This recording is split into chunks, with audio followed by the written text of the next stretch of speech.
কথাতেই আছে বাঙালি মানে মাছে ভাতে। মাছ ভালোবাসে না এরকম বাঙালি কমই আছে। গরম গরম ভাতের সাথে যদি ইলিশ মাছের পাতুরি পাওয়া যায় তাহলে তার কথাই নাই। আমি কাকলি, আমার চ্যানেলে তোমাদের সবাইকে স্বাগত জানাই। হ্যাঁ বন্ধুরা, আজকে আমি পুঁই পাতা দিয়ে ইলিশ মাছের পাতুরি রেসিপিটা শেয়ার করব। তবে একদম ঘাবড়ে যেও না, খুবই সহজ পদ্ধতিতে তোমাদের সামনে শেয়ার করব।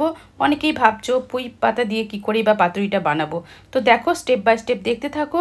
আর প্রত্যেকটা টিপস কিন্তু আমি এই ভিডিওতে শেয়ার করব, তাই অনুরোধ রইল পুরো ভিডিওটা দেখার। তো এখন দেখো পুঁই পাতাগুলোকে আমি খুব ভালো করে প্রথমে বাজার থেকে আনার পর ধুয়ে নিয়েছি। তারপরে কিন্তু উল্টে পাল্টে এগুলোকে বেছে নিতে হবে। তো বাছার সময় দেখবে বন্ধুরা যাতে পোকা না থাকে। দেখো এই রকম ধরনের পোকার বাসা থাকে পুঁই পাতাতে, পেছন দিকটাই থাকে। তো ভালো করে উল্টে পাল্টে সেই জন্য পাতাগুলো বেছে নিচ্ছি। এই পাতাটা কিন্তু অবশ্যই ফেলে দিতে হবে, তাই পাতাগুলো ফেলে দিলাম। একদম বড় বড় সাইজের পুঁই পাতাগুলো আমি নিয়ে নিচ্ছি কেটে কেটে। তো দেখতে পাচ্ছ এইভাবে কেটে কেটে পাতাগুলোকে আমি প্রথমে নিয়ে নিলাম। তো এই পাতাগুলো আগে নিয়ে নেওয়ার পর এগুলোকে আমি উল্টে পাল্টে বেছেই কিন্তু নিচ্ছি। তো সমস্ত পাতাগুলো নিয়ে আমার কমপ্লিট হয়ে গেছে। অবশ্যই কিন্তু পাতাগুলো উল্টে পাল্টে বেছে নেবে, কারণ এই পাতাগুলো শুদ্ধই কিন্তু রেসিপিটা বানানো হবে। খাওয়ার সময় কিন্তু এই পাতাগুলো শুদ্ধই খাওয়া হবে। এবার চলে যাচ্ছি পরবর্তী স্টেপে। একটা কড়াইতে জল বসিয়ে দিয়েছি, জলটা গরম হয়ে গেছে, তাতে দিয়ে দিলাম 1 চামচ পরিমাণে নুন। নুনটা ভালো করে নেড়ে চেড়ে দিয়েছি, মেল্ট হয়ে গেছে। তারপরে একটা একটা করে পুঁই পাতাগুলো আমি জলের ভেতরে দিয়ে দিচ্ছি। প্রত্যেকটা পাতা আমি জলের ভেতরে ভালো করে ডুবিয়ে দেবো। তারপরে আমি 10 সেকেন্ড থেকে 15 সেকেন্ড পর্যন্ত পুঁই পাতাগুলোকে জলের মধ্যে রাখবো। বেশিক্ষণ রাখলে পরে কিন্তু নরম হয়ে যাবে, সেক্ষেত্রে কিন্তু পাতুরিটা বানানো যাবে না। ওই জন্য 10-15 সেকেন্ড রাখার পর কিন্তু জল থেকে তুলে নিতে হবে। তো আমার এই পুঁই পাতাগুলো ভালো মতো নরম হয়ে গেছে। বেশি নরম করা যাবে না, তাহলে কিন্তু যে রেসিপিটা বানাবো তাতে কিন্তু এই পাতাগুলো ছিঁড়ে যেতে পারে। এখন আমি জল ঝরিয়ে পুঁই পাতাগুলো তুলে নিচ্ছি। তারপর এই পুঁই পাতাগুলো একটা ঝুড়িতে ভালো করে এরম করে ছড়িয়ে দিলাম, তাতে জলগুলো ভালো মতন ঝরে যাবে বলে। এবার চলে যাচ্ছি নেক্সট স্টেপে। এখন আমি পাতুরির মশলাটা বানিয়ে নেব। তার জন্য 2 চামচ পরিমাণের সর্ষে নিয়েছি। সর্ষেটাকে খুব মিহি করে বেটে নিচ্ছি। এটা বড় চামচে 2 চামচ কোয়ান্টিটির সর্ষে আছে, বাটনাটা অনেকটা লাগবে, ওই জন্য আমি শিলে ভালো করে পেস্ট করে নিচ্ছি। এবারে আমি মাছগুলোকে রেডি করব। তার জন্য একটা প্লেট নিয়ে নিয়েছি আর ইলিশ মাছগুলোকে খুব ভালো করে কিন্তু ধুয়ে নিয়েছি। বন্ধুরা, এখানে আমি একটা টিপস তোমাদের সামনে শেয়ার করছি, সেটা হচ্ছে ইলিশ মাছ যখন ধোবে তখন কিন্তু অনেক জলে বারবার করে কষলে কষলে ধোবে না, তাহলে ইলিশ মাছের গন্ধ এবং স্বাদ এবং ইলিশ মাছের মধ্যে যে তেলটা থাকে সেটাও কিন্তু চলে যায়। তো ইলিশ মাছের পেটের মধ্যে যে নাড়িভুড়িগুলো থাকে সেগুলোকে খুব ভালো করে পরিষ্কার করে ধোবে, কিন্তু বেশি জলে না, অল্প জলে ধোবে, যাতে তেতোটাও না লাগে, ইলিশ মাছটা খুব সুন্দরভাবে ধোয়া হয়ে যায়। তো এইভাবে পরিষ্কার করে আমি ইলিশ মাছগুলো ধুয়ে নিয়েছি। তারপরে আমি হাত দিয়ে একটু হলুদের গুঁড়ো ছড়িয়ে দিলাম আর দিয়ে দিচ্ছি নুন। নুনটাও কিন্তু কোয়ান্টিটি মতনই দেবে, কারণ এটা পাতুরি করা হবে, পাতুরিতে যতটুকুনি লাগে ঠিক ততটুকুনি দিতে হবে। আর দিয়ে দিলাম লঙ্কার গুঁড়ো। ঝাল তোমরা যদি কম চাও তাহলে কম ঝাল দিতে পারো, বা একটু বেশি চাইলে আর একটু অ্যাড করে দিতে পারো। এখন এর ভেতরে দিয়ে দিচ্ছি সর্ষে বাটা। সর্ষেটা আমি শিলে বেটে নিয়েছি খুব মিহি করে। সর্ষে বাটাটা অনেকটা কোয়ান্টিটি লাগবে, 4 চামচ মতন সর্ষে বাটা লাগবে। তো আমি সেই মতন 2 চামচ পরিমাণে সর্ষে, বড় চামচে 2 চামচ পরিমাণে সর্ষেকে বেটে নিয়েছি। তো এতটা কোয়ান্টিটির হয়েছে। এখন আমি এখান থেকে 4-5টা কাঁচা লঙ্কাও বেটে নিয়েছি, সেটাকেও দিয়ে দিলাম। আর দিয়ে দিচ্ছি সর্ষের তেল। অবশ্যই কিন্তু সর্ষের তেলটা দিতেই হবে, তা না হলে পাতুরির টেস্টটা কিন্তু অতটা খুলবে না। ইলিশ মাছের সাথে সর্ষের তেল না হলে কিন্তু একদমই মানায় না। তাই আমি বেশ কিছুটা পরিমাণে সর্ষের তেল দিয়ে দিয়েছি, 2 চামচ পরিমাণে সর্ষের তেল দিয়েছি। এবারে সমস্ত মশলাগুলোকে মাছের সাথে কিন্তু মাখিয়ে নিতে হবে। অবশ্যই ধ্যান রাখতে হবে যেন সমানভাবে মিশে যায়, সেই মতন করে হাতে দিয়ে এভাবে মাখাতে হবে। তাহলে চামচ দিয়ে মাখানোর দরকার নেই, কারণ চামচে করে ভালো মাখানো যাবে না। হাত দিয়ে এটাকে খুব উল্টে পাল্টে মাখিয়ে নিতে হবে।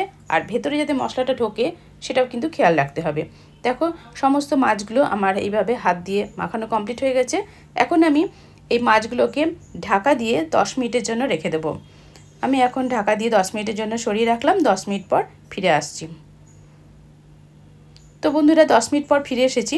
এবারে আমি পাতুরিগুলোকে সেট করে নিচ্ছি। দেখো একটা পুঁই পাতা নিয়ে নিলাম, এরকম নরমও হয়ে গেছে, বেশ নরম নরম পুঁই পাতাগুলো নিয়ে তার উপরে দিয়ে দিলাম একটা ইলিশ মাছ মশলা দিয়ে মাখানো।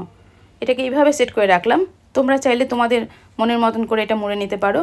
তো আমি এইভাবে গোটা মাছটা দিয়ে দিলাম। তারপর কিন্তু একটু মশলা দিয়ে দিতে হবে, কারণ মশলাটার স্বাদেই কিন্তু পাতুরিটা খাওয়া খেতে কিন্তু অসাধারণ লাগে, আগেও বলেছি। এবার দেখে নাও কি করে মোড়াচ্ছি। এইভাবে ওপর থেকে পাতাটা এইভাবে মুড়ে দিলাম। আর ইলিশ মাছের যে সেটিংটা আছে লম্বা লম্বা, সেই মতনভাবে এই 2 সাইডটা আগে এইভাবে কভার করে দিলাম। তারপরে পাতার এই সাইডটাকে এইভাবে উল্টে দিলাম। বেশ সুন্দর সেটিং হয়ে গেল। আর সুতো বাঁধারও দরকার পড়বে না বা টুথপিক দেওয়ারও কোনো দরকার নেই। এইভাবেই কিন্তু সমস্ত মাছগুলো আমি সেট করে নেব। তো তোমরা যদি মনে করো যে পুঁই পাতাটা ছোট আছে, সেক্ষেত্রে তোমরা দুটো করে পাতা দিয়ে এরমভাবে পাতুরিগুলোকে করে নেবে।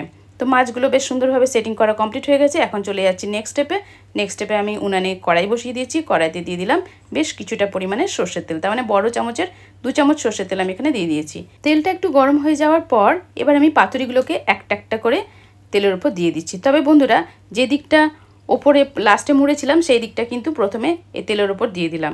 তাহলে পরে দেখবে ভাঁজটা খুলবেও না বা তোমাদের উল্টাতে অসুবিধা হবে না।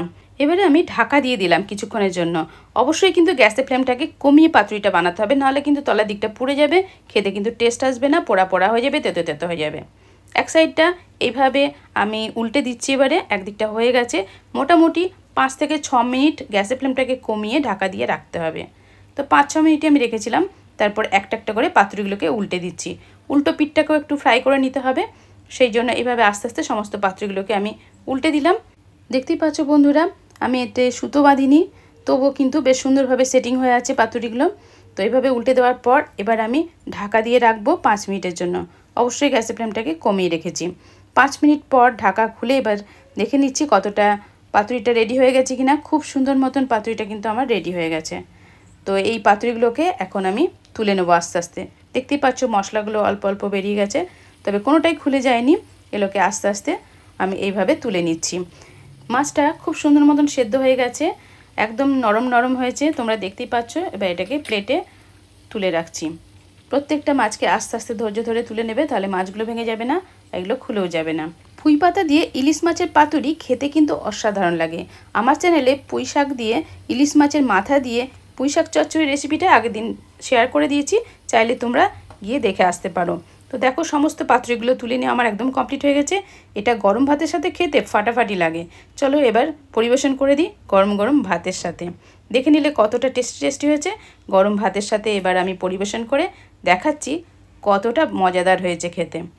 তো এখন এই পাতুরিগুলো আমি এইভাবে কি করে খুলে নেব, দেখো আস্তে আস্তে পাতাগুলোকে এইভাবে খুলে নিচ্ছি। বেশ নরম, বেশ তুলতুলে হয়েছে, আর একদম মাছটা খুব সুন্দর রেডি হয়েছে। খেতে কিন্তু ফাটাফাটি হয়েছে। অবশ্যই কিন্তু তোমরা একবার বাড়িতে ট্রাই করে দেখো, খেতে কিন্তু দারুণ মজার হয়। ইলিশ মাছের পাতুরি পাতাটা শুদ্ধই খাওয়া যায়, সমস্ত কিছু একদম ভালো করে মশলা শুদ্ধ ভাতের সাথে মাখিয়ে তোমরা খেতে পারো, আর কাঁটাটাকে একটু ভালো করে ছাড়িয়ে নেবে, তাহলেই বেশ ইলিশ মাছের পাতুরি একদম জমে যাবে। আশা করছি আজকে আমার ইলিশ মাছের পাতুরি রেসিপিটা তোমাদের অনেকটাই ভালো লাগবে। যদি ভালো লেগে থাকে অবশ্যই কিন্তু কমেন্ট করে লিখে জানাবে, আর একটা লাইক করে আমার কাজের উৎসাহ বাড়িয়ে তুলো। আর অবশ্যই ভালো লাগলে আমার এই ভিডিওটা তোমাদের ফ্রেন্ড সার্কেলকে অনেক অনেক শেয়ার করার অনুরোধ রইল। যারা আমার চ্যানেলটিকে সাবস্ক্রাইব করে আমার পাশেই রয়েছো পুরো ভিডিওটা দেখার জন্য তোমাদেরকে অসংখ্য ধন্যবাদ। আর যারা নতুন বন্ধু আছো অবশ্যই আমার চ্যানেলটিকে সাবস্ক্রাইব করে নোটিফিকেশন ডান করে আমার পাশেই থেকো।